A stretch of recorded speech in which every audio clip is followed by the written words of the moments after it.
Hey everyone, welcome to the show. We're diving deep today into the life and music of Joni Mitchell. Oh, she's fascinating. Oh, absolutely. Such a captivating artist. Yeah, our guide for this deep dive is the biography Dream of Joni by Henry Alford.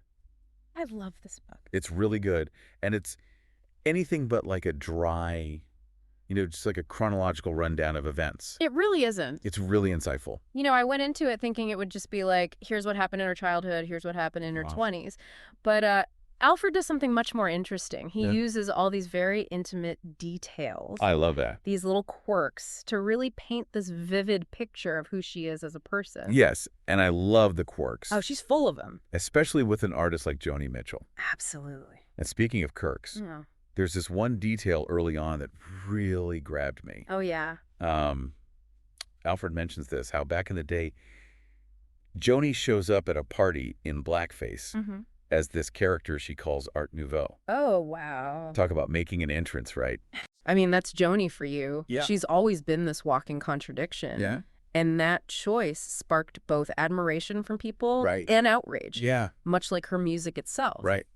So Alfred kind of uses this anecdote to set the stage, I think, for exploring how she navigates these spaces throughout her life and her career. Yeah, it's like buckle up. Yeah, This is going to be a wild ride. it is. Okay, but wild in a good way, right? Oh, absolutely. Because Joni's music, for all its complexities, is just so captivating. Oh, for sure. I mean, who hasn't, felt their heartache listening to Blue? Oh. Or felt that wanderlust kick in with California? Absolutely. You know. Those songs are so powerful. Very powerful, so. And what Alfred does so brilliantly is he shows us how those songs and those raw emotions Yes. are so intertwined with the realities of her life. Right, yeah. You see her journey from, growing up on the Canadian prairies to becoming this icon in the Laurel Canyon music scene, Yeah. her relationships, her heartbreaks, her creative triumphs. It's all woven together in this, intricate tapestry. So you're telling me this book isn't just for diehard Joni fans? No, not at all. It's actually a story about ambition and resilience. Yes. And the courage to be vulnerable. Absolutely. Even when it hurts. 100%. And one of the things that struck me was Alfred's deep dive into her songwriting process. Yeah, that was fascinating. We learned about her unusual guitar tuning, Oh, so unusual. which even confused Robbie Robertson when they met. Oh, really? Wait, Robbie Robertson as in the Robbie Robertson Yeah, the Robbie Robert. from the band. Yes. Wow. They met at a dinner party that David Geffen threw. Okay. And Joni was playing her music, and he later admitted he was like, I couldn't even follow along on guitar because her tunings were so unique. Oh, my God. And her finger-picking style. Yeah. It was just so different. Wild. It's so interesting that while it might have confused, a seasoned musician like him, Yeah. it's precisely those unconventional techniques Totally. that give her music such a distinct sound. Absolutely. She created her own musical language. Yeah. And Alfred explains how those open tunings allowed her to create these ethereal and spacious chords Right. that you just wouldn't be able to do with standard tuning. Yeah. So it added this whole other dimension to her music. See, this is why she's such a trailblazer. Oh, yeah. She wasn't afraid to break the rules, to experiment to find her own voice. I love that about her. And speaking of finding her voice, Alfred takes us right back to her childhood in Saskatoon, Saskatchewan. Wow. Saskatoon. And I'm picturing wide open spaces, endless skies. And white hares munching grass in a downtown parking lot. Really? Yes, right across from this modern office building. Wow. And Alfred uses this almost surreal image to show how Saskatoon, Yeah. even as it modernized, Right. still held on to these remnants of its rural past. It's like that little detail It's so perfect. speaks volumes about Joni's own journey. Yes. She's this blend of rural roots and urban sophistication, Yeah. folk traditions, experimental jazz. Such a unique blend. Right. I love that connection you made. Yeah. It makes you think about how place really shapes a person, I see. especially an artist. Absolutely. And Alfred even quotes Saskatoon's mayor, Okay. Charlie Clark, Yeah. who says that living in Saskatoon fosters an ability for people to focus on who they are, Right. as opposed to trying to fit into externally driven things. Oh, I love that. So it's like the vastness of those prairies Yeah. nurtured her independent spirit. And that independent streak was there from the start, right? Way? For sure. Alfred talks about her parents, especially her mom, Myrtle. Oh, Merle. She sounds like a character. She is. He describes her as having this, like, bourgeois aspiration and mild disappointment. It's so perfect, though, right? Yeah, it's so good. Because it captures that tension Totally. between her own unrealized creative aspirations Yeah, and the expectations placed on women of her time. absolutely. And it's so clear how that dynamic impacted Joni. Oh, for sure. Myrtle encouraged her daughter's artistic talents. Let her paint a tree on her bedroom wall. I love that detail. Taught her to press wildflowers in scrapbooks. But there was always this underlying sense of what was proper for a young lady. Yeah, the societal constraints Yeah. were definitely there. And it's that push and pull we see Joni grappling with her whole life. Absolutely, yeah. And her music. Mm-hmm. She embraces her creative impulses, Yeah. but she also rebels against any attempt to confine her to a predefined box. Right, like she's both her mother's daughter Yeah. and fiercely her own person. Absolutely. And then, of course, there's the polio.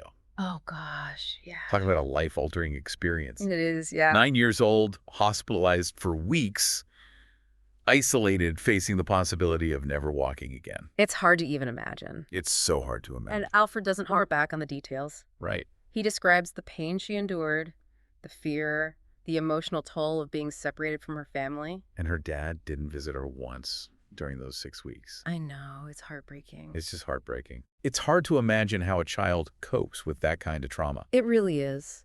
But, you know, the thing is, Yeah. even in the face of such adversity, Joni displayed this incredible resilience. Oh, she's a fighter. She fought her way back, Yeah. learned to walk again through sheer determination. It's inspiring. It's like this experience forged a steeliness in her, Yeah. a refusal to be defeated. It's like it became part of her DNA. Yeah. And it's fascinating to see how even her childhood coping mechanisms, Yeah. escaping to the prairie to smoke cigarettes and watch birds, Wow. foreshadowed her later ability to find solace in solitude and draw inspiration from nature. So it's like those moments alone on the prairies Yeah, became a training ground for the artist she would become. exactly. It makes you wonder, would she have been the same Joni Mitchell without those formative experiences? Yeah, that's such a good question. Yeah, it really is. It's a question that lingers as we move into, like, the next phase of her life, those musical beginnings. The music, yeah. Right, let's talk music. Let's do it. Take us back to those early days. Okay. What sparked that initial passion? Well, Alfred traces her journey from playing ukulele as a kid to learning guitar and eventually performing in local clubs. Mm-hmm. She started out singing other people's songs, Okay. soaking up that folk tradition Right. before venturing into writing her own. Right. And it's interesting to note that she actually formed a folk trio in high school Oh, really? called the Three Gunther Sisters. I love that. I know, it's a great little tidbit. It shows even then she had that collaborative spirit, that desire to connect with others through music. Absolutely, yeah. But it wasn't long before her own unique voice started to emerge. That's right, yeah. And that voice really took flight when she landed her first record deal. Oh, that's a pivotal moment. Now, this was back in the late 60s, a time when female artists weren't exactly given a lot of creative control. Not at all, no. So what's remarkable is that Joni not only secured a deal, Right. but she got something incredibly rare. Yeah. Complete creative control. That's almost unheard of. Yeah, and Alfred shares this anecdote about how David Geffen, her agent and the head of her record label, was trying to woo Robbie Robertson Oh, yeah. to sign with his label. Okay. Okay, so he invites Robertson to this dinner party All right. where Joni's going to be playing her new music, Okay. hoping to impress him with her talent. Sure. But here's the kicker. What? Robertson later confessed that he couldn't even follow along on guitar Really? because of her unusual tunings and fingerpicking. Oh, wow. He was just too far outside of his musical vocabulary. That's amazing. Talk about a power move. I know, right? It's like Joni saying, "This is my sound, my vision, take it or leave it." Exactly. And clearly Geffen took it. He did. He saw her genius, Yeah. her willingness to break the mold. Yes. And that brings us to Both Sides now. Oh. The song that really launched her career. That song. Oh, it's such a classic. It's like a bittersweet symphony of emotions. Yeah. You can't help but get swept away. By the lyrics and the melody. What's fascinating is that she didn't write it about any specific person. No, it was inspired by a passage in Saul Bellows' novel Henderson the Rain King, Okay. where the main character is reflecting on the clouds below him from an airplane.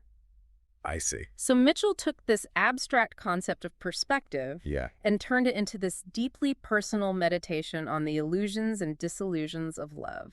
Wow. And it resonated with people Oh, hugely. on such a profound level. Deeply. According to Alfred, both sides now has been covered over 1,500 times Wow. by artists ranging from Doris Day Oh, wow. to Leonard Nimoy Really? to Carly Rae Jepsen. Wow, that's amazing. It's like a testament to the universality of her themes. It is. The way she captures those raw human emotions Yes. that we all experience. Absolutely. It's a reminder that even when she's drawing from like literature or abstract concepts, Yeah. Joni's music always comes back to this deep well of human experience. It always does. And speaking of human experience, her romantic relationships played a huge role in shaping her artistry Oh, yeah. and sometimes shattering her heart. They really did. Oh, I'm sensing some juicy details coming up. Oh, there are plenty. The Laurel Canyon scene in the late 60s, early 70s. Oh, it was legendary. Legendary for its tangled web of love affairs Absolutely. and creative collaborations. Yeah, it was quite a scene. Where do we even begin? Well, we can't talk about Joni's love life without mentioning David Crosby, the man who essentially discovered her Right. and helped launch her career. Yeah. But their relationship was this whirlwind of passion and drama. Oh, like that. Alfred even shares a story about Joni calling her manager and excitedly proclaiming, "I'm expletive a bird." Oh, my goodness. And that's classic rock and roll right there. It definitely paints a picture It does. of their fiery connection. Yeah. But as with many of Joni's relationships, it wasn't built to last. No. Alfred details how the romance eventually fizzled out, and she channeled that heartbreak into her music. As she does. He even tells a story about how she wrote that song about the Midway as a kind of breakup song with Crosby, Wow. and performing it for the first time at a party at Peter Tork's house Yeah. while Crosby was in the room. Oh my gosh. No way. Awkward. I can't even imagine being in that room. I know. The tension. The tension would be palpable, Yeah, but it's a testament to her fearlessness, it is. both in her music and her personal life. Yeah. She wasn't afraid to confront those difficult emotions head on, even if it meant making things uncomfortable. Absolutely. And that fearlessness is what makes her music so raw, Yeah. so relatable. Mhm. It's like she's giving us permission Yes. to feel those messy, complicated emotions too. You embrace it all. And that's just the tip of the iceberg Oh, yeah. when it comes to Joni's love life It is. and how it fueled her music. Right. We haven't even touched on her relationships with Graham Nash Oh, Graham Nash. and James Taylor. Oh, yeah, those are big ones. Who both had a profound impact on her artistic journey. Absolutely. Well, it sounds like we've got a lot more ground to cover. We do. This deep dive is just getting started. I'm excited to keep going. We too. Yeah. It's interesting how each of her major relationships seemed to coincide with like a shift in her musical style. Oh, interesting. So after the heartbreak with Crosby, Right. she found solace and creative inspiration with Graham Nash, Graham who Nash. had just left the Hollies Right. and moved to L.A. Okay. Yeah. With his English charm and that soothing voice. No, yeah. They seem like the perfect folk rock couple. They did. The epitome of like Laurel Canyon bliss. Yeah. Our House pretty much became their anthem. It did. It totally did. Yeah. And Alfred paints this like idyllic picture of their life together. Right. Writing songs, collaborating, creating this cozy domestic haven. Okay, but Oh. as with many seemingly perfect love stories, As always, right. there were cracks beneath the surface. There were some cracks. I'm guessing Joni's restless spirit and artistic ambition might have clashed with the whole settling down vibe. Yeah, I think Alfred suggests that she maybe yearned for a deeper level of commitment from Nash Great. than he was ready to give. Yeah. And it's that yearning, that sense of disillusionment Yeah. that kind of seeps into her music from this era. And that's where Willie comes in. Exactly. That haunting melody about a love that's slipping away. That's the one. Yeah. And the irony is she wrote that song on the way to a photo shoot for Crosby, Stills, and Nash's debut album. Oh, are you kidding me? Yeah. Talk about being surrounded by your exes. I know. Ouch, that's gotta sting. It's gotta hurt. But it also speaks to like the interconnectedness of their lives. You know? Oh, totally. How these romantic entanglements were so intertwined with their creative journeys. It's all connected. It's almost like a soap opera set to music. Yeah, it kind of is. And just when you think the drama is subsiding, enter James Taylor. Oh, James Taylor. Another Laurel Canyon heartthrob with a soulful voice. Yeah, those dreamy eyes. And a penchant for confessional songwriting. He was the sensitive singer-songwriter. But he also had a reputation. He did. Didn't he? Alfred doesn't shy away from that, like the ladies' man image and his struggles with addiction. It's like their relationship was this collision of two intensely creative but also deeply troubled souls. And that turmoil found its way into their music. Oh, absolutely. I mean, Blue is considered by many to be her most raw and emotionally vulnerable album. It's a masterpiece. And it was released around the same time as Taylor's You've Got a Friend. Oh, wow. Which also explores themes of heartbreak and searching for connection. That's so interesting. It's like they were mirroring each other's pain in their songwriting. Yeah. Even as their own relationship was falling apart. It makes you wonder, did they even realize they were doing that? Well, like, were they seeking solace in their music or maybe even trying to communicate with each other through song? That's the beauty of art, right? It is. It's open to interpretation. Yeah. We can project our own experiences onto it. Absolutely. But what's undeniable is the power of those albums. Oh, for sure. How they capture like a specific moment in time and a shared emotional landscape. Totally. Like a time capsule. And as much as these relationships fueled her music, they also took a toll. Oh, yeah. They were intense. Alfred doesn't sugarcoat the pain. No, he doesn't. The insecurities the ultimate disillusionment she felt. Yeah, it's all there. It's like she was constantly searching for that ideal love, that soulmate connection, but kept coming up short. And maybe that's why after Taylor, we see a shift in her focus. Okay. Like her music takes a turn toward jazz, incorporating these more complex harmonies and experimental sounds. Interesting. It's like she's searching for something deeper. Okay. Something beyond the confines of traditional folk rock. And this is where Charles Mingus enters the picture, right? Yeah, that's right, yeah. The legendary jazz bassist and composer. An icon. I'm curious, how did these two seemingly disparate artists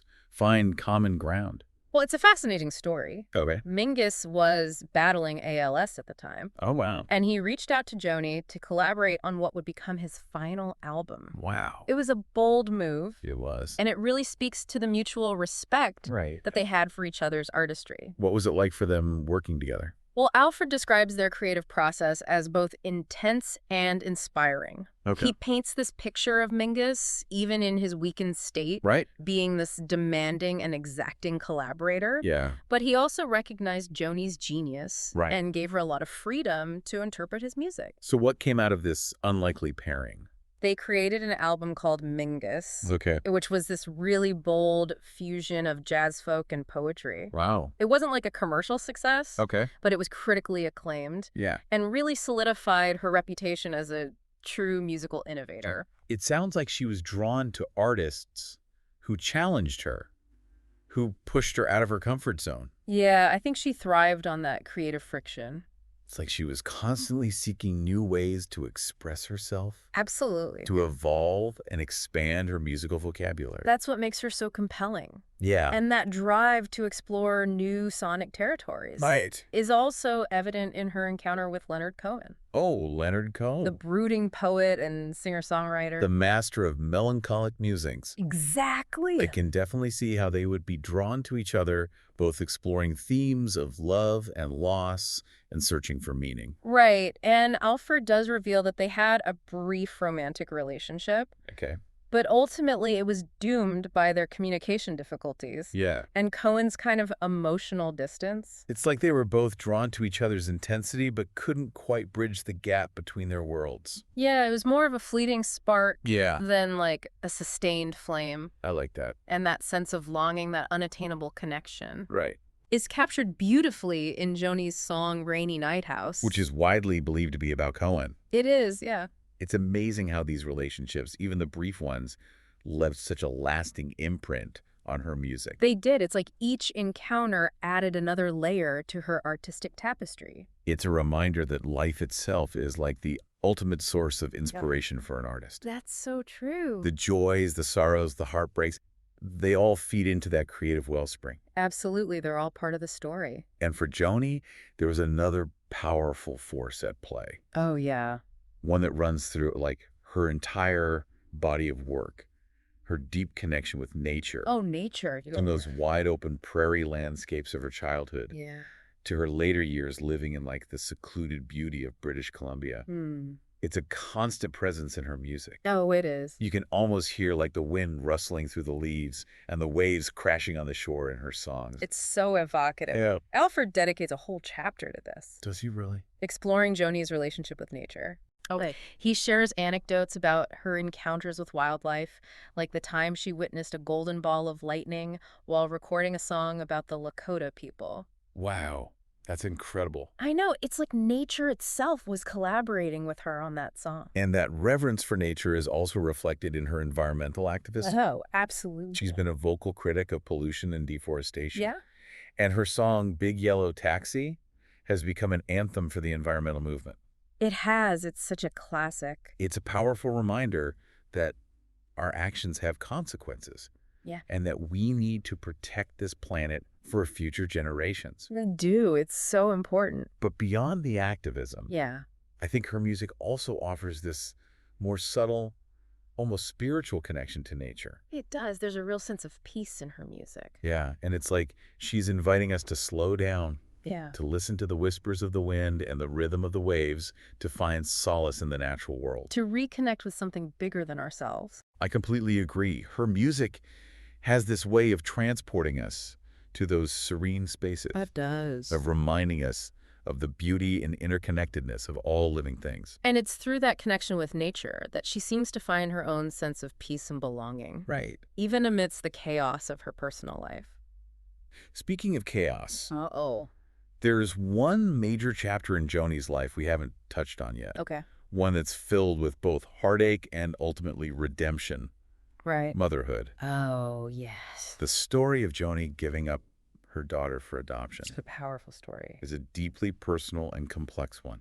It. And Alfred handles it with great sensitivity. He does. He reveals how this experience haunted her for years, Yeah. subtly influencing her early music, Right. especially the poignant lyrics of Little Green. It's such a moving song. Those lyrics take on a whole new meaning when you know the backstory. They do. It's like she was pouring her grief and longing into that song. A message in a bottle cast out into the world. But she didn't stay silent forever. She didn't.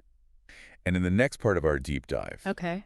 we'll explore the incredible story of Joni's reunion with her daughter Oh, wow. I can't wait.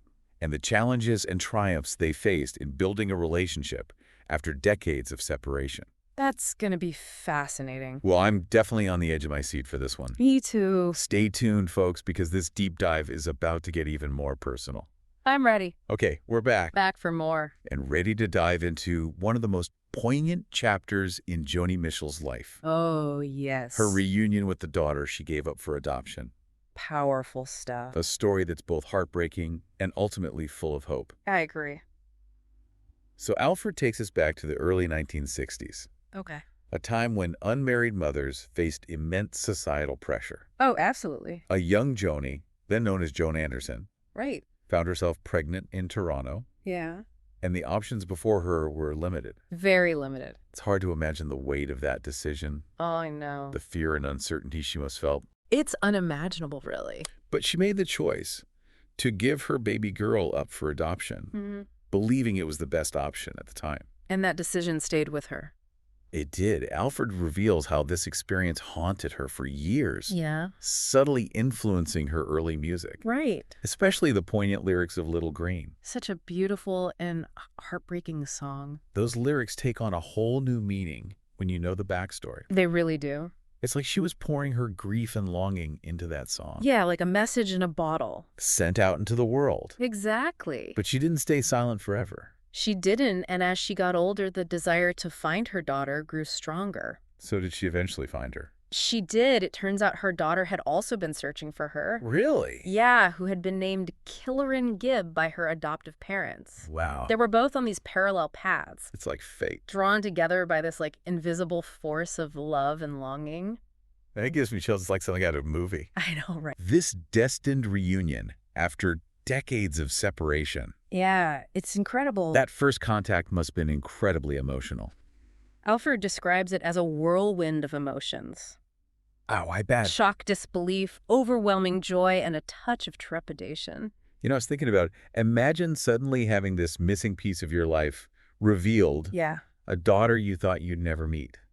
It must have been so surreal for both of them. It must have been. Like a complete upending of their worlds.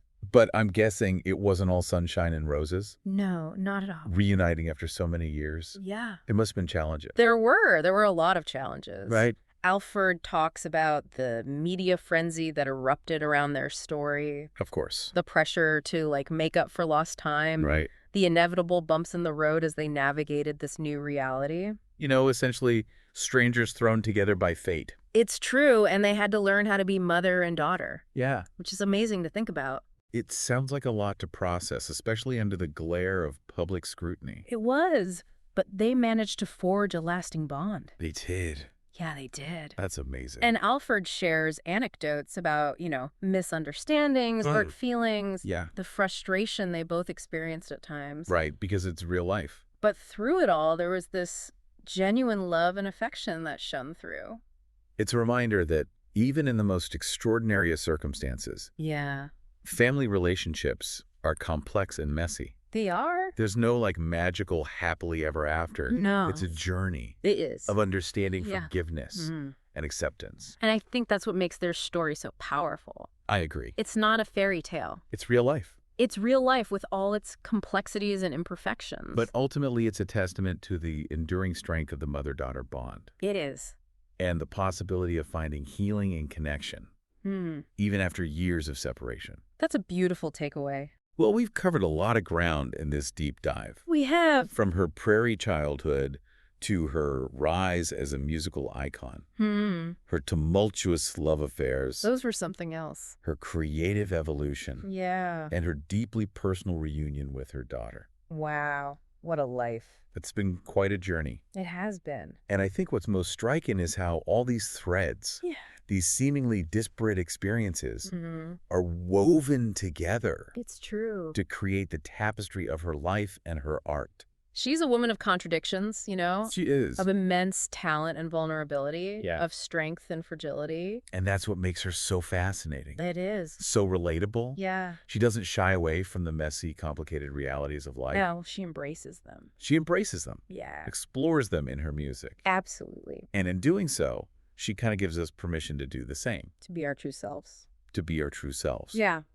Her music is a testament to the power of vulnerability. It is. Of turning pain into art. And finding beauty in the brokenness of the human experience. That's a beautiful way to put it. And on that note, we've reached the end of our deep dive into the life and legacy of Joni Mitchell. Sad to see it end. Thank you so much for joining us on this journey. It's been my pleasure. And to all our listeners, Yeah. if you enjoyed this deep dive, be sure to like, comment, and share your favorite moments from the show. Let us know what resonated with you. We'd love to hear what resonated with you most. Yeah. And as always, keep exploring, keep learning. Keep diving deep. Keep diving deep.